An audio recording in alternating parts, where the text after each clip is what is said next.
I'm not sure I've used that feed for the last 3 or 4 weeks. And well, then how did you see the hateful content? Because I've been using Twitter since you've taken it over for the last 6 months. Okay, so then you must have at some point seen for you hateful content. I'm asking for one example. Right. And you can't give a single one. And I'm saying... Then I say, sir, that you don't know what you're talking about. Really? Yes, because you can't give me a single example of hateful content, not even one tweet. And yet you claimed that the hateful content was high. Well... That's false. So we all saw Elon Musk totally schooling a BBC reporter 2 weeks ago. For those who don't know what I'm talking about, I don't know which rock you're living under, but I'm talking about the April 11 interview between Elon Musk and BBC's North America tech reporter James Clayton. The whole thing was aired on Twitter Spaces, which meant that BBC could not remove any embarrassing bits. The interview took a seemingly great turn when James Clayton brought up the issue of hateful content on Twitter.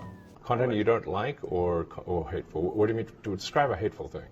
Yeah, I mean, just content that will solicit a reaction, something that may include something that is slightly racist or slightly sexist, those kinds of things. So you think if something is slightly sexist, it should be banned? No, is that what you're saying? I'm not saying anything. I'm just curious. I'm trying to understand what you mean by hateful content. And I'm asking for specific examples.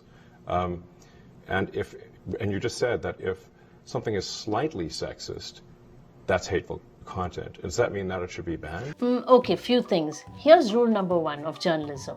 In an interview, you cannot allege a person of anything without substantial evidence, and especially not in front of a confident tech mogul who's ready to grill you back when you throw unbacked accusations. I mean, you really need to have evidence. And rule number 2, when you're talking about data, there is no word slightly. I mean, what does that even mean? Anyone hearing it will know that you just pull it out of your subjective bias. Talking about hateful content, Twitter is a free speech platform, and ever since Musk's acquisition, over 1,000 accounts have been reinstated which were previously blocked. So does this mean that hate speech has risen? According to a report, the company claims that there's a 50% reduction in hate speech when compared to pre-acquisition period. However, the Institute for Strategic Dialogue, which James Clayton refers to in the interview, but though not in a bright way, talks about a surge in anti-Semitic tweets right after acquisition. But here's the thing. The hate speech immediately after Musk's acquisition is attributed to an increased number of bot attacks that were created to discredit Musk's leadership by boosting slurs on the platform. However, a lot of bot cleanup has happened on the platform ever since, but there is no report to conclude the exact volume of hateful speech on Twitter. What we're also overlooking is that you cannot absolutely measure hateful content on a platform like Twitter. Unless you're analyzing the tweet, the mere use of slur words does not define hateful speech. Like Musk rightly asked Clayton, if something is slightly sexist or slightly biased, should you ban it on Twitter? Which also begs the question, who defines the word slightly? If Clayton probably had a couple of examples or tweets which he perceived to be hateful, then the course of the interview would have been very different. But without it, it was shoddy journalism. I mean, he looked like a harbinger of fake news. How could a journalist think of getting away with something this big without any substantial evidence?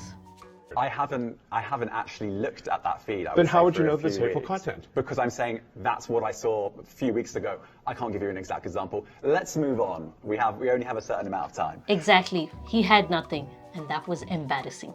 To think that Clayton has covered news for The Telegraph, Yahoo, and BBC Newsnight, a daily program that investigates headlines, well, the Musk interview just reflected his substandard investigative skills. Probably his dullest unprepared interview.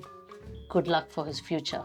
Now, before the allegation of Musk's differential treatment of left-wing happens, Musk has announced that he would be giving interviews across the political spectrum. Calling the BBC San Francisco division as left-wing, Musk recently gave an interview with right-wing Tucker Carlson from Fox News. He also said that he will do interviews with moderate to slightly left media as well. Talk about giving a fair chance to all. Thank you for watching. I'm Vandana Nair from Analytics India magazine.